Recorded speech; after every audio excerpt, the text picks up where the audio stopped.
తాకట్టులో ఉన్న బంగారానికి తక్షణ విముక్తి. ఈ రోజు మార్కెట్ రేట్ క్యాష్ మీ చేతిలో. Shiva gold company. మంగళవారం సినిమాలో మీసాల లక్ష్మణ్ది అజయ్ ఘోష్ది ఒక ట్రాక్ ఉంటుంది, అత్యద్భుతంగా వెళ్ళింది సినిమాలో.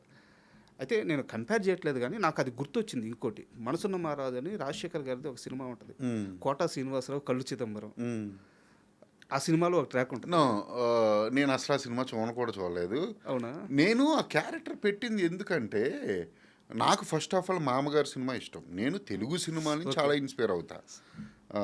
సెకండ్ పాయింట్ ఏంటంటే నేను ఆ క్యారెక్టర్ని చూసా, మీకు తెలీదు. రియల్గా నేను చాలా క్యారెక్టర్ని రాస్తా. మీకు తెలుసా, లక్ష్మణ్ ఫస్ట్ డే ఆ గెటప్ వేసుకుని మా ఊళ్ళో షూటింగ్, మా ఊళ్ళోనే మొత్తం మంగళవారం వస్తుంటే మా ఫ్రెండ్స్ రాడు పులిగాడు కదా రాని, మా ఊళ్ళో పులి అనేవాడు ఉన్నాడు. ఇప్పుడు చనిపోయాడు. అతని కళ్ళు కనిపించవు. మమ్మల్ని వచ్చి అతను మాట్లాడే విధానం వేరుగా ఉంటుంది. నడుచుకుంటా డ్రైనేజ్లో పడిపోయేవాడు వచ్చేటప్పుడు, మళ్ళీ లేచి ఆడు మాట్లాడుకుంటూ వెళ్ళిపోతూ ఉండేవాడు. పులి ఆడి పేరు, మేమందరం పెట్టాము ఆడి పేరు ఏదో అతను, మేము పెట్టిన పేరు పులి. పులి అని చెప్పి పిలిచేవాళ్ళం మేము. మా ఫ్రెండ్స్ ఆడి సేమ్ అదే గెటప్ వేయించాను లక్ష్మణ్కి.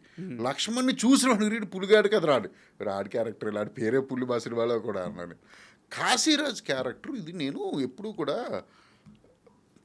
నేటివిటీ ఏంటి అనే దాన్ని బట్టి క్యారెక్టర్లు రాస్తా. నేను మంగళవారం కోనసీమ బ్యాక్డ్రాప్, కోనసీమ అంటే ఎటకారం ఉంటుంది. కాశీరాజు లాంటి క్యారెక్టర్లు ఊరికి 70-80 మంది ఉంటారు అక్కడే. అంటే ఎంత సీరియస్ సిచ్యువేషన్ అయినా సరే వాళ్ళు కామెడీ చేసుకుంటూ ఉంటారు, వాళ్ళు అంత సీరియస్గా ఉంటారు పాపం. నేను అందుకే మీరు ఒక ఇద్దరు జంట చనిపోయి ఫస్ట్ సీన్లో ఊరంతా టెన్షన్లో ఉంటే ఈడు మటుగా ఎస్ఐ వెనకాల చూసి 100 రూపాయల ఫిగరు, ఇది 50 రూపాయల ఫిగరు. అది నేటివిటీ నుంచి వచ్చిన క్యారెక్టర్ అది. నేను చూసా చాలామందిని. మా ఫ్రెండ్ చనిపోయాడండి ఒకడు. ఫ్రెండ్ అంటే మాకన్నా పెద్ద, ఇప్పుడు కాదు, ఒక 15 years బ్యాక్, మాకన్నా 10 years పెద్దప్పుడు ఏదో హార్ట్ అటాక్ వచ్చి సన్నగా చనిపోయాడు. నేను హైదరాబాద్ నుంచి ఊరు వెళ్ళాను, పక్కనూరు. అంటే మాతోనే ఉండేవాడు చిన్నప్పటి నుంచి, అంటే మాతో చిన్నప్పటి నుంచి, అంటే నాకన్నా పెద్ద. చనిపోయాడు. సరే అక్కడేమో బాడీ ఉంది, అందరూ ఏడుస్తున్నారు మొత్తం అందరూ. ఇక్కడ పెంకిటిల్లు ఉంటే మా ఫ్రెండ్స్, అదే ఆడి ఫ్రెండ్స్ మొత్తం అందరూ కూర్చుని ఉన్నారు, 10 మంది. ఆడి గురించి మాట్లాడుకుంటా ఉన్నారు. చనిపోయాడు కదా, ఏం మాట్లాడుకుంటున్నారు తెలుసా? ఆడు ఎప్పుడెప్పుడు దేని దగ్గరికి వెళ్ళాడు. మీరు నవ్వరు సీరియస్గా. ఇటు చచ్చిపోయాడు, బాడీ ఉంది అక్కడ, వాడు ఎప్పుడెప్పుడు ఎవరిని ప్రేమించాడు, ఏ దగ్గరికి వెళ్ళాడు, ఇటు దొంగనా కొడుకురా నీకు తెలియదేంటి, వాడి గురించి రూమర్స్, వాడి గురించి గాసిపులు మాట్లాడుకుంటున్నారు. అక్కడ చచ్చిపోయిన శవం ఉంది.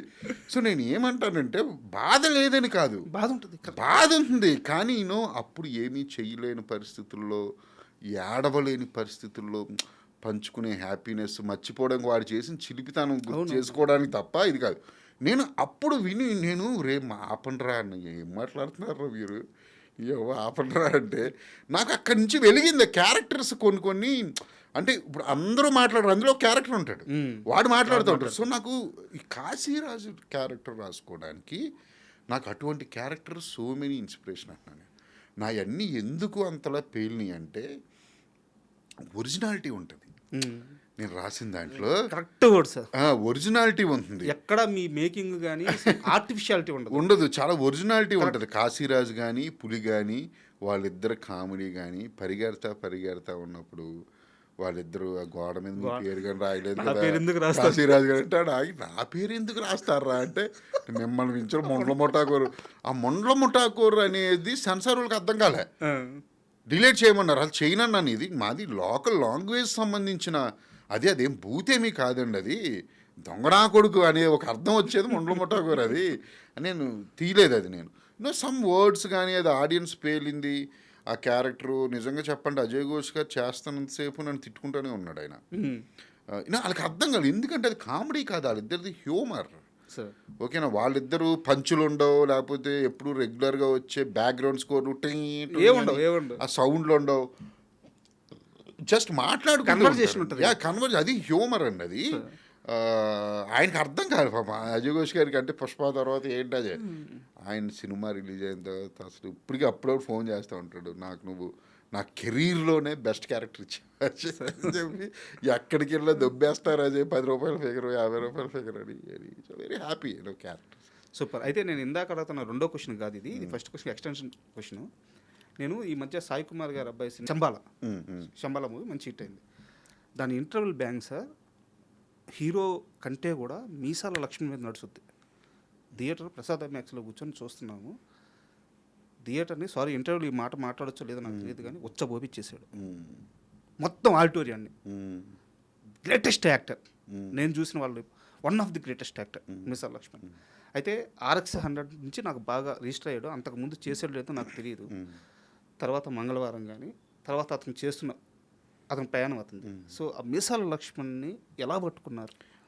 లక్ష్మణ్ నాకు ఇప్పటికీ నిన్న కూడా ఆఫీస్ రమ్మన్నాను వచ్చాడు. ఎప్పుడు అన్నాను నాకు లక్ష్మణ్ నేను వంగవీటికి చేస్తున్నప్పుడు అక్కడ ఇందులో క్యారెక్టర్ చేశాడు. అందులో ఓకే వంగవీటిలో అప్పుడు ఈ పద్యాలు అవి పాడుతూ ఉండేవాడు.